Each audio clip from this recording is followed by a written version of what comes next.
Grief isn't just about death. You get to grieve anything from the loss of dreams to the loss of health to a crappy Tuesday. Grief is much bigger than death, but because we don't usually think about it that way, there is a lot of grief that we just don't see. We usually think that grief is siloed, like only belongs to death or some big catastrophic thing. We can see that in the ways that we downplay our own losses, right? Like, other people have it worse. It's really not that bad. I don't really have a right to be this sad or this upset about something when nobody died. The problem is that keeps us from really allowing ourselves to feel the grief that we feel. It also keeps us from connecting with other people or getting the support that we need, or things are just not turning out the way that we hoped or we expected them to turn out.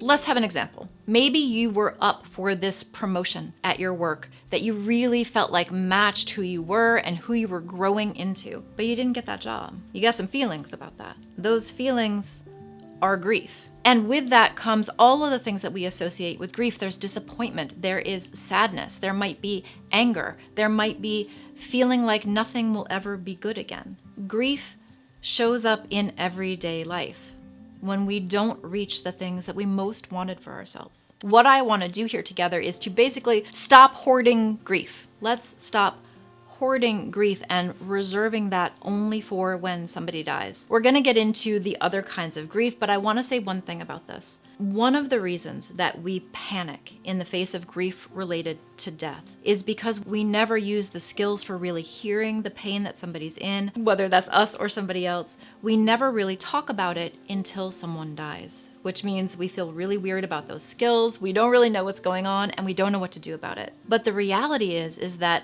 grief happens all the time, which sounds like a downer, but that actually means that the skills that we need to show up when somebody dies are the same skills that we need to show up when you lose a job, or you were going after a house and you were in a bidding war and you didn't get it. These are all times that we use our emotional, relational skills to take care of ourselves and to take care of each other. Just in the same way that grief does not belong only to death, the skills that we need to care for ourselves and to care for each other live in everyday life, in disappointments and losses, really, really tiny, like I stubbed my toe and now I can't wear my favorite shoes, all the way up through the world is ending. They're not all the same losses, but the skills that we need and the insight we need, it is all the same thing. Okay, one thing we are not going to do.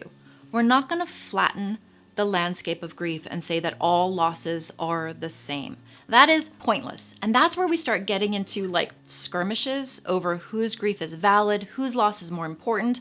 Honestly, even in terms of death, when we try to rank how important a grief is or a loss is, there are no winners in those things. So we are not talking about, when I'm saying that not getting a job you were up for, not getting the winning housing bid, right? Not whatever. I'm not saying that that is the same as somebody else's loss. Nobody's going to win that battle, friends.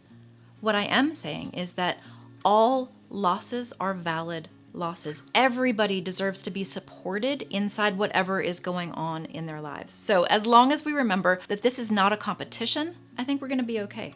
The only time we fight over whose loss is valid, whose loss gets to exist, is when we have a shortage of compassion. We only fight over scarce resources. So if I'm having a hard day and I say, I'm having a hard day, but you were having a hard month, but nobody paid attention to you, we're gonna fight over who deserves the support, who gets the most, because we think that support is a finite resource. Support, compassion, understanding, kindness, that shit's not pie. It is not only this tiny little thing and we all have to fight over which scrap we get to have a part of. The only time we get into battles is when we're thinking that support is a finite resource. Support is infinite. Friends, bandwidth is real, but support is an infinite resource. So when I say that all losses are valid, I'm not saying that all losses are the same. We're not saying that everything is exactly the same on a level playing field. We are saying that all loss is valid. No matter what is going on in your life, you deserve to be heard and supported and cared for and have space to feel what you feel. So that's another really important thing that I want you to get from our message today, that whatever is going on in your life, you have a right to feel how you feel about it. You get to claim that as grief, because grief doesn't just belong to death. And you deserve to care for yourself and feel cared for by others without trying to dismiss or downgrade your loss because nobody died. Nobody needs to die for you to feel heard and supported. We can get all sorts of like mushy and pink soft focus when we're talking about the validity of all kinds of grief and how you deserve to be supported, but we still need to know what you're supposed to do with it, right? We do need to be practical in all of this stuff, because that's one of the things we also don't talk about. If I'm not trying to fix my grief, if I'm not trying to compare my grief, if I'm not trying to devalue it or dismiss it, what am I supposed to do with it? I always come back to acknowledgement as the first step in any process. Acknowledgement is telling yourself the truth. I really wanted that job. It meant so much to me and it felt like it was mine already. I'm having a response to not getting it. I feel sad. I feel disappointed.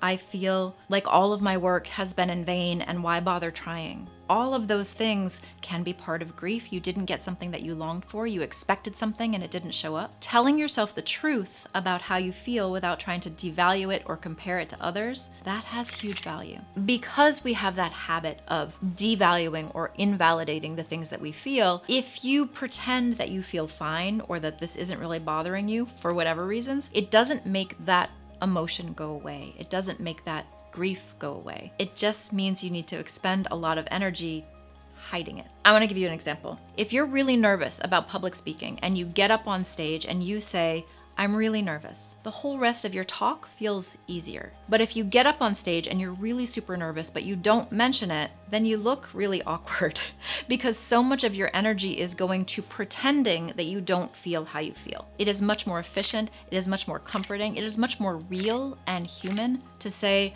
I'm affected by this. I am grieving the loss of this opportunity, this job in the example that we're using. I wanted this and I didn't get it, and I feel a certain way about that. Even if you can only tell yourself the truth about that, that makes a really big difference. Whenever we're trying to hide how we feel because we don't think it's allowed, because we don't think we have a right to it, or because we're not in the right environment to tell the truth, that's always going to come out sideways. So step one is always going to be acknowledge what is real for you. Tell yourself the truth. When you tell yourself the truth about how you're feeling without downgrading it, then you get to apply some skill in there. Then you get to ask yourself some questions. Makes sense that I feel this way? Is there anything that would feel supportive to me? Is there anything that would help me process this or handle this, right? For some people, they need to move with their emotions. Some people really like boxing or, I don't know, sword fighting. I don't know. Moving the emotions in your body can be something that you can do if you don't just want to sit with whatever you're feeling. Energy. You need to move with whatever is coming up in you. So moving in a way, in whatever ways your body can move, that can sometimes help you not erase what you're feeling, but come alongside what you're feeling so that you don't feel like it is suffocating. Right? So sometimes movement can be really helpful. Talking with other people can be really helpful if you choose your audience correctly. What I mean by that is don't go to the furniture store looking for milk. Don't go looking for support from somebody who is going to minimize or tell you that wasn't meant for you and the next right thing is coming. Don't go for support to somebody who is going to be your external source of judgment or dismiss what you're going through, right? This is why having real conversations is the way that we build community and resilience. Being able to say, this sucks, and have your friend or your partner or your colleague say, yes, it does. So let's flip this. If you're trying to support somebody who is experiencing a non-death kind of grief, remember that your job, as with any kind of grief, is to not fix the emotions for the person. Don't fix their emotional world for them and you'll do fine. I want to add one more piece to this though. Because we are so used to ranking losses, because we are so used to deciding who deserves how much of this compassion finite pie, it's like habit. It's like relational, instinctive habit to say, at least this didn't happen. At least you still have a job. You have good skills. You can try again. You can go somewhere else. You can always find something that's better for you. All of those things that we habitually, instinctively say, they don't really deliver the comfort that we think we're delivering. It's just invalidating that person's loss, and it's making them feel like I can't tell you the truth about how hard this loss is hitting me because all I get back is correction and dismissing. I know you don't mean it that way, but just remember that your job is not to fix somebody's emotions for them. It's to show up and support them no matter what's going on.